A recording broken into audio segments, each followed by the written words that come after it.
Next, we'll demonstrate the whipped back stitch. It also has numbers below, showing how many strands to use. Let's start with 2 strands on the left. Using 2 strands of color number 2, bring up at the top. Then insert forward. Continue bringing up forward. Insert back. Following the back stitch method, complete the line.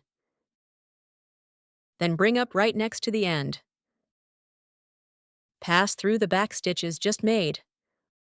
Mind the tension and evenness when whipping.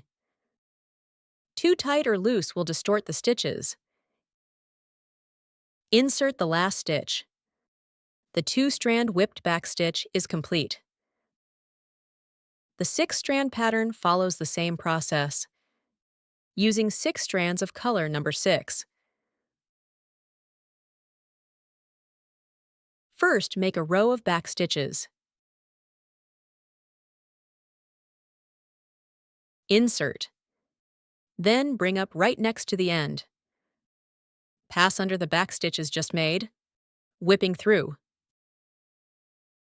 Insert. This whipped back stitch is now complete. Let's look at the finished result.